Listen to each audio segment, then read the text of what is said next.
સંકલ્પ, શુભ સંકલ્પ. સંકલ્પનો અર્થ થાય સમ્યક પ્રકારેણ ક્રિયતે. જે સારો વિચાર છે એને જ આપણે સંકલ્પ કહીએ છીએ. જ્યારે કોઈ પણ ધર્મ કાર્ય કે કોઈ પણ શુભ કાર્ય માટેનો શુભ વિચાર કરવામાં આવે છે, એ શુભ વિચાર છે એ આપણી ભગવાન પ્રત્યે રહેલી શ્રદ્ધા, માતાજી પ્રત્યે રહેલી શ્રદ્ધા, આપણા સદગુરુ દેવનો આપણા પર રહેલો અનુગ્રહ, એના દ્વારા એ શુભ વિચાર આવે છે. પણ એનું પુણ્ય છે એ જ્યારે ક્રિયામાં પરિવર્તિત થાય ત્યારે. આજે એ આપણે ક્રિયામાં પરિવર્તિત કરવા જઈ રહ્યા છે. આપણો જે શુભ વિચાર હતો, આપણો જે શુભ સંકલ્પ હતો, એને આપણે આજે ક્રિયામાં પરિવર્તિત કરવાના છીએ. સંકલ્પ એટલે એન્જિનિયરિંગની ભાષામાં કહીએ તો એક પ્રોજેક્ટ વર્ક. આખું જે આ કાર્ય કરવાનું હતું એનું જેવી રીતે પ્રોજેક્ટ વર્ક કરવામાં આવ્યું, એ વિધિમાં આપણે શું શું કરવાના છીએ, એ પ્રોજેક્ટ વર્ક જે છે એ સંકલ્પ છે. બધો આધાર છે સંકલ્પ પર રહેલો છે. અત્યારે એઆઈના જમાનામાં એઆઈ છે ઘણું બધું આપે, પણ એ પ્રોમ્પ્ટ છે એ પ્રોપર જોઈએ.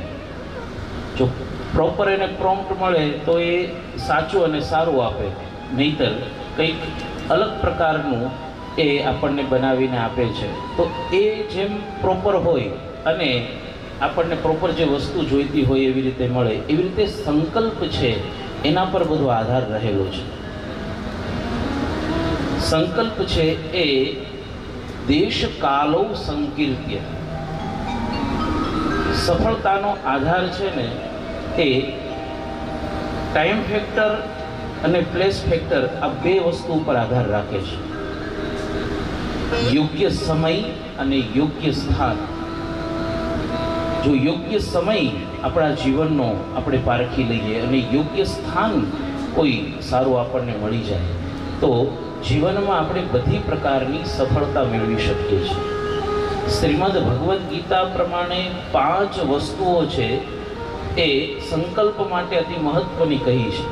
એમાં 4 આપણા હાથમાં છે અને એક એ ભગવાનના હાથમાં છે. કહે છે અધિષ્ઠાનમ તથા કરતા કરણમ ચ પૃથક વિધક વિવિધાશ્ચ પૃથક ચેષ્ટા દેવમ ચૈવાત્ર પંચમ. સૌથી પહેલા કહે છે કે અધિષ્ઠાનમ વાતાવરણ, સ્થાન, કરતા કે જે કાર્ય કરી રહ્યા છે એ સ્થાન કેવું છે. એ જો સ્થાન યોગ્ય ન હોય તો એ યોગ્ય રીતે એની રચના કરી, ત્યાં યોગ્ય વિધિ કરી એ સ્થાનને યોગ્ય બનાવવામાં આવે,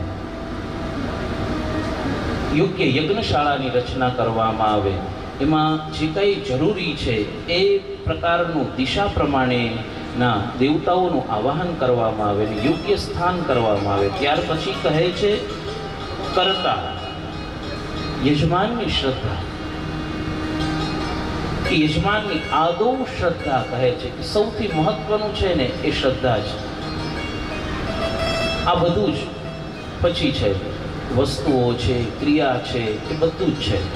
વ્યક્તિ છે એક શ્રદ્ધાના બળે તરી જાય છે જ.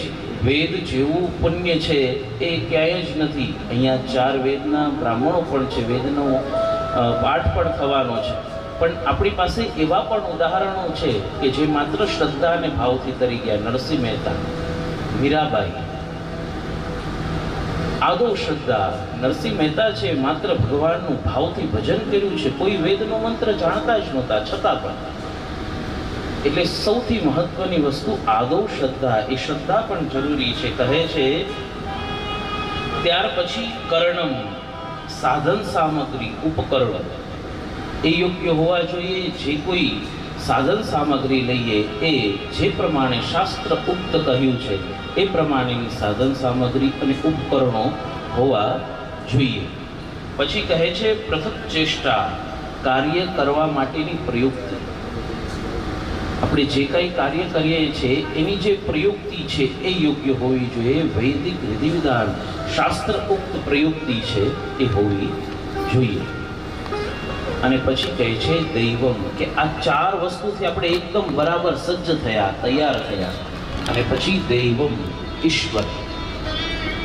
પાંચમી છે એ કે ભગવાન. જો આ ચાર વસ્તુથી આપણે તૈયાર થઈએ તો એ શુભ સંકલ્પમાં બધી જ પ્રકારે ભગવાન પણ આપણી સાથે રહે છે. જ્યારથી મંદિરના નિર્માણનો વિચાર કર્યો અને પછી શરૂઆત કરી ત્યારથી આપ અપડેટ લો છો, પણ એટલા બધા સંકટોને જ્યારે પ્રથમ વખત એને ખોલવામાં આવ્યું ને ત્યારે એક અશક્ય કાર્ય લાગતું હતું. કોઈ મંદિરનું નિર્માણ કરી અને મૂર્તિ પ્રતિષ્ઠા નવી કરી દેવી એ બહુ